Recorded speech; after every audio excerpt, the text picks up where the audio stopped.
Hello, this is Pretty Forever and I'm Wendy and thank you for coming to my channel.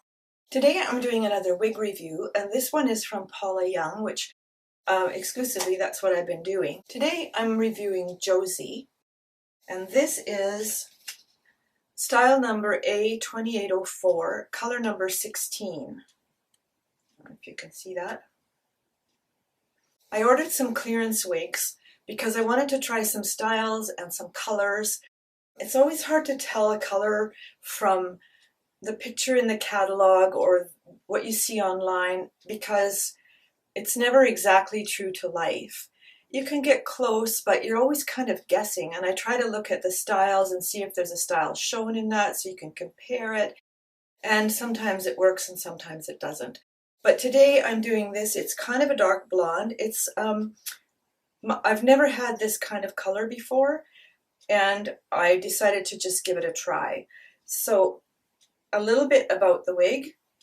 She has a nice velvety front here, and the top is quite a large piece of, I guess it's lace. Yeah, it's kind of a lace. And then it's got an open cap that's nice and stretchy. It has the Velcro tabs here to adjust the size for you, and I've only put this on once and I adjusted it so that I could get the most stretch out of it. And then it has ear tabs with the little bendy piece in it, so you can bend it close to your head that way. The length on it, I think at the nape is about 7 inches or so, and the hair goes from the crown almost to the bottom, so you can see the top layers are quite long, and it has just a really pretty curl pattern here, just kind of natural, as though your hair just has a bit of curl in it, or you spent an hour doing it. Neither of which apply to me. So let's start by giving it a try, and I'm just making sure there's no hair tucked in, because sometimes I put them on and then found out there was a bunch of hair tucked in. This band on my head is not a wig band, it's just a hair band, like for fitness or whatever. Like, I do a lot of that. And then I've clipped my hair in these snapping clips so that it's nice and flat. I could do a ponytail, but then it makes a lump, and I didn't want to deal with that. It's not a bad idea if you have trouble keeping a wig down under your occipital bone. I don't seem to be having too much trouble, but you can always pin it in if you've got enough hair. But if you have enough to make a little ponytail or a little knob there, that sometimes helps too. The only thing is, if the wig is really flat on the back, you're not going to want to have that lump show. So, but in something like this, which has a lot of hair, and this is upside down, then you can probably get away with it. So let's see what we have here. First, take off the glasses. I'm just putting it on my forehead, pulling it right down to the back, making sure the ear tabs are in place, and then I'm going to push it up to my hairline here. Now, if you've watched any of my other videos, you'll know how much I don't love hair in my face. So the first thing I always want to do is get it out of my face so I can see what I'm doing, just to kind of clear them all here so I'm not picking away at them. Just going to do that. On this one, you can see there's a difference in color with my bio hair here and the color of the wig. As long as the wig covers that up, I'm okay with it. But I did buy some Root Magic, and this one is for blondes with dark roots. So I still do have some dark in my hair, and so this would really work for that. This is one of the wigs I bought from, I actually bought this from wig.com, which is a sister site to Paula Young, and it was on clearance special. So I ordered a bunch of clearance wigs so that I could just try out some styles and try out some colors. And like I said, this is not a color I would normally wear. Now I'm a cool colored person, but you can get away with colors on the kind of opposite side. If you kind of make them all work. So today I used a brown eyeshadow, sort of a peach colored blush, and now this lipstick and this top. So it goes way better with this color of hair. Now, as I mentioned, this is not a color I normally wear. I find it too warm for me, and I may change the color on it. I'm just not sure how I'm going to do that yet. So first things first is I never part on the left. So I want to move that part because it feels weird.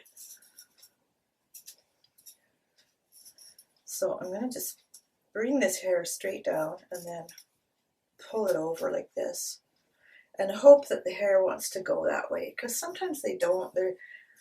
I don't know if they're steamed or trained or sewn or whatever in one direction, and then you're kind of stuck with it.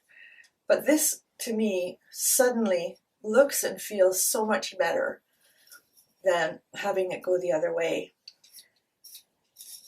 Now, let's see about the permatease here. There's not really a lot, but let's just kind of bunch it up and see if we can get a little lift out of it, because that would be nice. Just kind of scratch into it and bring it to life. See, I like that better already. Don't like this in my face, but we'll fix that. I'll fix you. Just spraying it with water.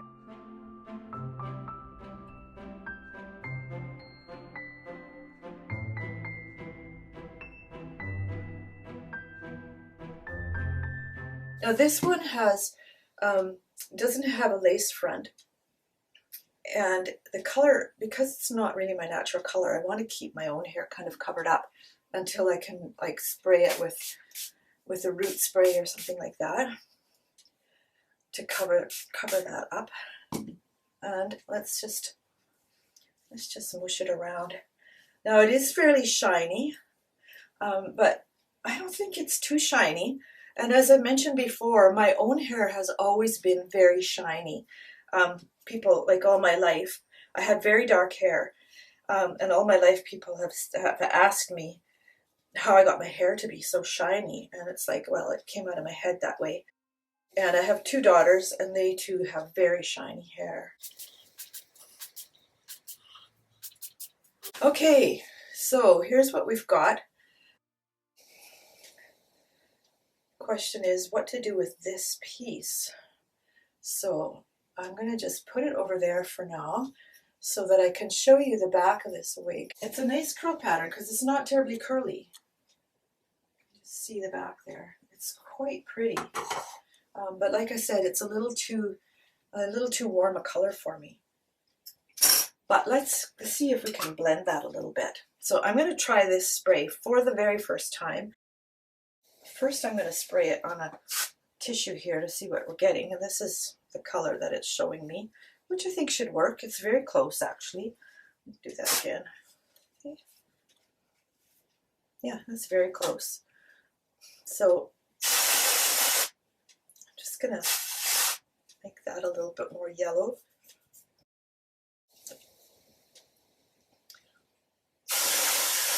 Ooh. I think I got a yellow ear out of that.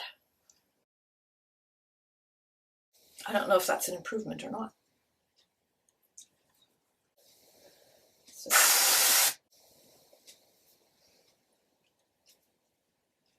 Oh, well, I don't know if this really makes a big difference or not. For me to carry on with this wig, I would need to take probably this much hair and cut a bang into it, otherwise it'll drive me bananas.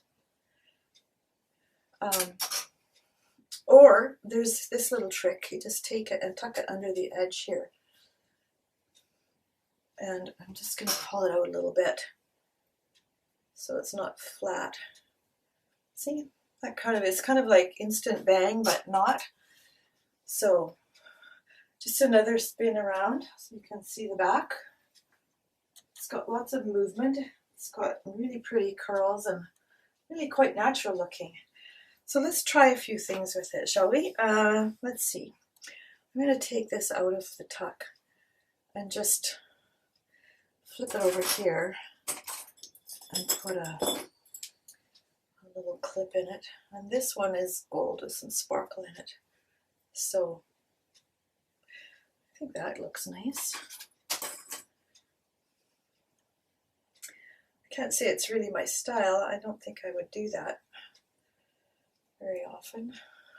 But if you're used to putting clips and things in your hair, that's fine. I obviously have used them a lot because I have a whole bunch of them. It just depends on the occasion. And right now, with the pandemic on, like, who has any occasions? So I'm going to try just putting this back in kind of a half, not an updo, but just kind of a loose ponytail kind of thing. Oh, that's cute. That works. I like that. I can part it in the middle and see how that works. Actually, that's not a bad idea. Yeah, it actually looked not too bad on me. I'm kind of fortunate that I have a perfectly oval face, and I've had just about every hairstyle under the sun. And when I put my glasses on, which I said is a necessity, then it holds it back. So that's kind of fun. It's still a little bit wet here, so it's looking a little bit stringy, but I don't think that's really a problem. Now, if I wanted to put it in kind of an updo, I would probably leave a few pieces in the front here and then just take the rest, give it a twist so that it covers the nape, and then put one of those claw clips in there and see what it looks like. Oh, I quite like that. It's sort of messy, fancy casual. Is there such a thing? This is maybe a little bit too much around here, but you know what? The other thing too is I could always trim this, you know, cut it like this so that it looks proper here, and cut the bangs, which is probably what I would do. If I don't like something, I just fix it. So this is Josie, and I hope you like her. I hope you've got something out of this. If only, just be fine with wearing wigs. And, you know, if you're not crazy about it, just change it. There's just so much you can do. Don't be afraid. You're not going to break them.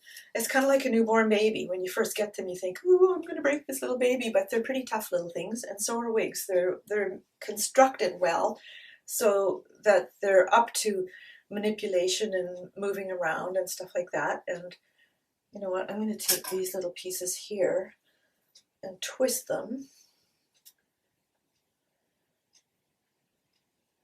and clip them back here. Not my best look, but I like the style. It's kind of fun having longer hair. So if you haven't subscribed to my channel yet, I would love it if you would. I also do makeup videos, and click the little bell and click all so you can get the notifications when I have new videos. Please leave a comment if you've enjoyed this and tell me what you think. Tell me if you like this or what you would suggest I do with it or anything like that. And click the like button, because that tells everybody that you like it and other people will too. And I'll see you next time.